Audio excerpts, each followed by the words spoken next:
그 얼마 전에 되게 재밌는 거를 봤거든요. 뭐였죠? 우리나라의 성인 남녀들이 생각하는 부자가 되는 방법. 부자가 되는 방법. 네. 제가 인터넷을 보다가 발견한 거예요. 부자가 되기 위한 가장 효과적인 방법 7가지를 뽑았어. 성인 남녀가. 아, 설문조사로? 1위부터 7위까지. 그거 재밌겠는데? 자, 1위. 1위가 뭐냐면 나면서부터 금수저면 된다. 태어나면서부터 금수저? 네, 나면서부터 금수저. 이건 못 따라가죠. 맞는 말이지. 1위는 일단 뭔가를 나중에 성인이 돼서 시도했다가 실패했어. 그럼 다시 일어날 수 있습니다. 2위는요. 로또 당첨이에요. 아, 로또 당첨? 진짜 그렇게 대답했습니까? 네, 11.6%가 로또 당첨이라고 했다고. 어머나. 이게 로또 당첨이 되면 한 번에 많은 돈을 딱 거머쥘 수 있다는 거 있긴 한데 사실 부자가 되긴 힘들잖아요. 1등 돼도 그쵸. 몇 억이지? 내가 그냥 15억? 알기로는 한 14억 정도 되더라고요. 세후에. 근데 이걸로 사실 인생 역전하기는 힘들어. 그치. 그런데 더 충격적인 얘기를 해드릴게요. 우리나라의 2030 청년들이 생각하는 우리나라 성인 남녀의 부자 자산 보유액이 46억 5천만 원이에요. 그러면은 14억으로는 택도 없는 거죠. 그리고 3위가 뭐냐면 주식, 재테크 등 투자를 한다. 이제 주변에서 주식이나 재테크 이런 걸 잘 해가지고 좀 부자가 되는 모습을 많이 봤잖아요, 우리가.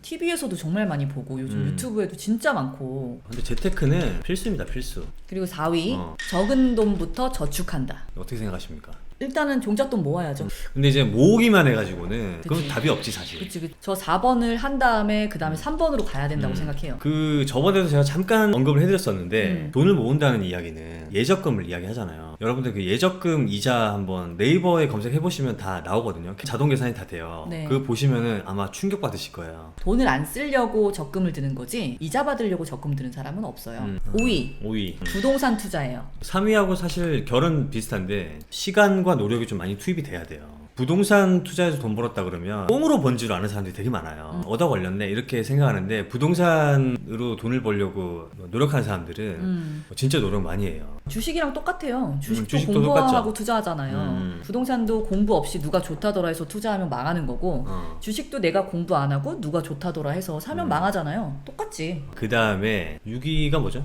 창업이나 사업이에요. 그러니까 이 사업소득이 제가 생각해 봤을 때는 네. 노동소득, 그 다음에 자본소득, 그 다음 사업소득. 사업소득이 진짜 이건 것 같아. 내가 봐도 돈 벌려면 사업을 해라.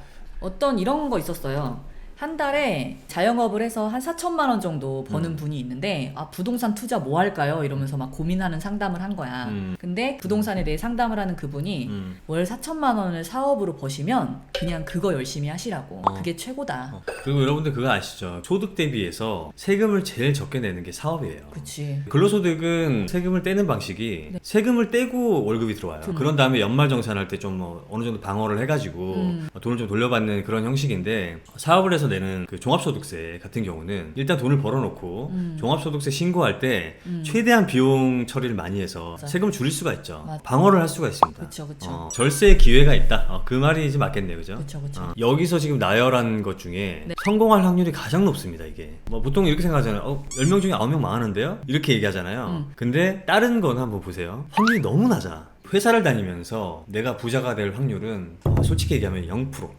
어떤 회사의 임원이 된다고 해도 사실 어려워요. 임원은 파리 목숨이기 때문에 그치. 제일 먼저 잘리잖아. 제일 먼저 잘리죠. 대망의 7위가 남았지 않습니까? 대망의 지금? 7위. 대망의 7위. 뭡니까? 이거는 진짜 끝까지 들어봐야 돼. 한국말은 끝까지 들어봐야 된다고요. 눈 동그랗게 뜨고.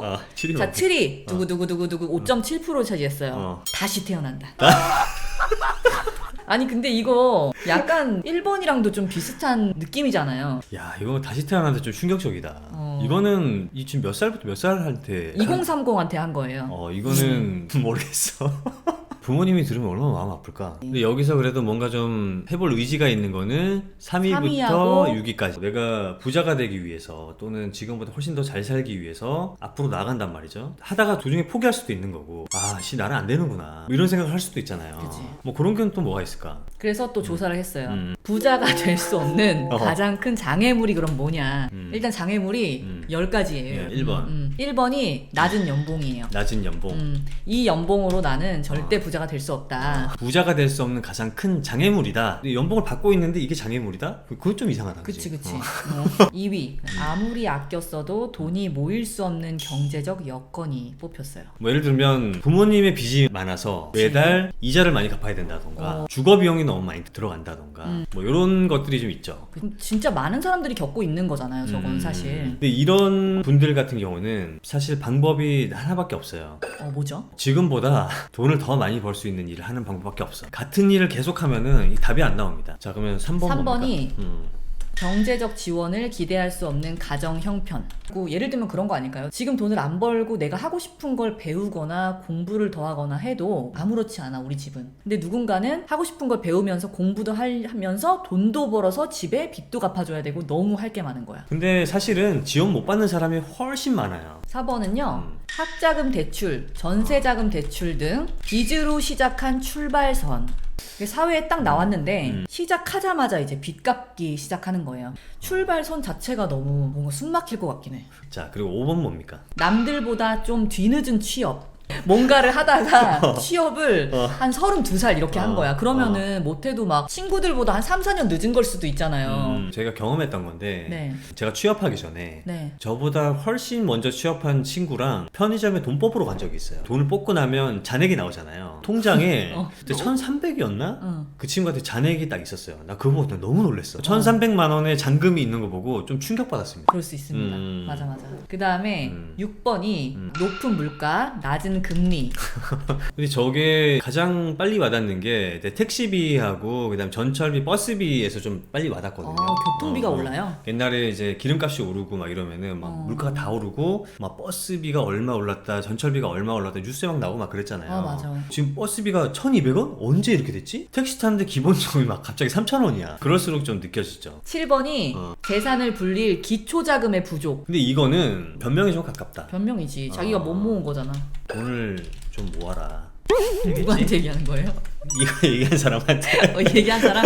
이거 응답한 사람이 20.5%인데? 사람들한테?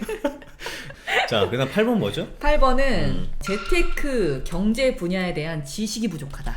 근데 요것도 저는 좀 약간 이해가 안 가는 게 저거를 할 의지가 있으면은 저 말을 할 시간에 공부를 난 시작할 것 같아요. 공부하면 해결됩니다, 그냥. 해결돼요. 자, 10번.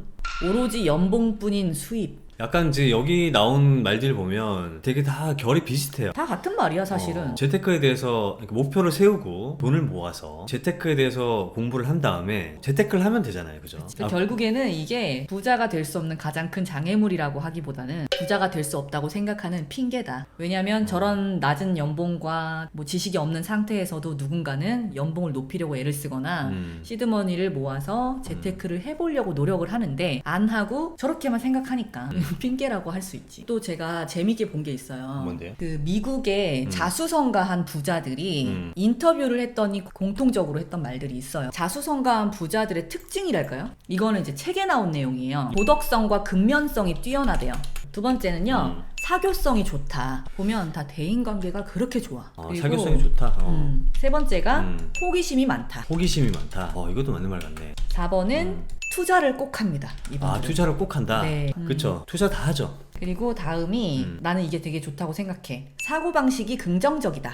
그래서 결론적으로 되게 중요한 사실인 게 뭐냐면 이 부자의 속성이 공부 잘하는 게 아니라는 거예요. 공부를 못해도 부자가 되는 데는 아무 지장이 없다라는 거죠.